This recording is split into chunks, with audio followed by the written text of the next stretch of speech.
Hello! I wanted to share with you today how I put on my Jamberry nail wraps. I typically can get a good 10 days out of them. I'm pretty sure I could go longer because at 10 days they're still looking good. They're still on there really well, but that's about the point I get bored and want to change them. So today I'm going to show you this one. I am putting my tie on and I have it already trimmed off.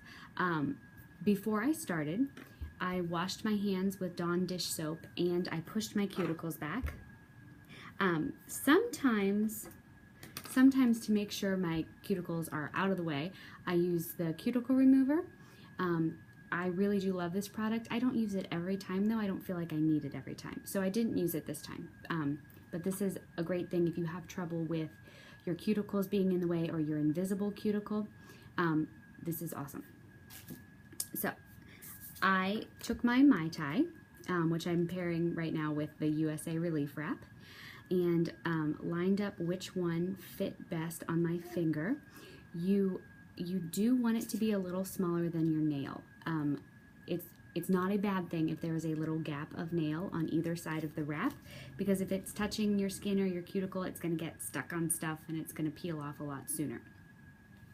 So I just picked it up with my tweezers off the sheet and trimmed it off with the nail scissors. And my first step is I'm using my Jamberry heater. You can use a hair dryer or a space heater as well, or really any kind of heat source. This I love because it's quiet. So here's my wrap, and I'm going to hold it in front just a couple seconds, just until it gets a little soft. Okay. And now some people can lay it directly on their fingernail from the tweezers. I'm not that coordinated. I don't know how they do that. So I'm going to just hold it by the little tippy tip so I don't touch the adhesive that's actually going to be on my nail, because the oil on your skin can mess with the adhesive.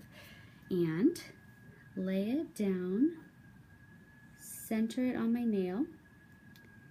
All right, and now I just have it stuck on there really lightly, and I'm going to start just in the middle and push from the cuticle down to the tip. Just right, straight down the center. I'm not worried about the sides yet. Straight down the center. Okay, and now using my heater, I'm just going to choose one side and hold just the one side of my nail up to the heat and do the same thing over there. From the cuticle down to the tip, I kind of go out a little bit too here. And I'm just doing that side, just the side I held up to the heat. And now I'm going to do, so now the center is stuck down really well and this side is stuck down really well. You can still see that side is up. Now I'm going to hold that side up to the heat just for a second or two and do the same thing there. All right, so now all the way around, there's no little bumpies, there's no ridges. Hold the whole thing up to the heat one more time and just kind of go all the way around, especially down by the cuticle, up the sides. I notice where I have lifting a lot of the times first is right here on the edges, like where my fingernail has grown past my fingertip. So I make sure to get a little extra heat there and push that down really well. And it's on. And normally I would do another nail or two and kind of let those wraps cool for a minute or so, but that's not a giant deal. So I'm gonna go ahead and I'm using my clippers to clip off the extra. And since I've started using Jamberry, my nails have actually been growing a lot. So usually I clip a little bit of my nails too, because otherwise they're just out of control. All right, all the extra is clipped off. And now here I do one of two things. Sometimes I do both. You can use a file and file just down, not up and down, just down, and get any extra wrap off. There's a little extra hanging over the edge of my nail.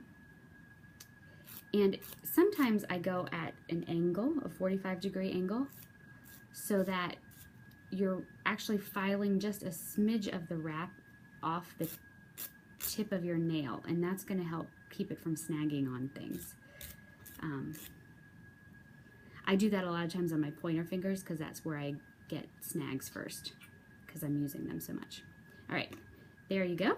It's on. I could leave it there. Sometimes I leave it there, but just another option for you. Get a plastic baggie or a piece of saran wrap or something, and using your heat again, wrap your nail tightly in the baggie and then hold it up to the heat, making sure focus on the tip especially. And then I also kind of rotate it around like this in front of the heat so that it's getting all the sides. And there you go. It's on. All done. One extra step that I usually don't do as I'm applying, I usually do it like on day 2 if I notice I have lifting. I don't know where it went. Is I use, I really have no idea where it went. It disappeared. I use a metal spoon pusher, or you can use the back end of tweezers, which are still in front of me, and heat them up in front of the heater, or your heat source, whatever it is, and then use it like an iron. And if you do end up with any kind of bumps or waves, especially on the edges, this is a good way to get those to lay down flat, and also a good way to make sure the end near your cuticle is sealed really well. And there you go. That's how I do it. A lot of times with application, it's a little bit of trial and error, finding the ways that work best for you and your nails. But if at any time you have any questions, let me know. I'm happy to help.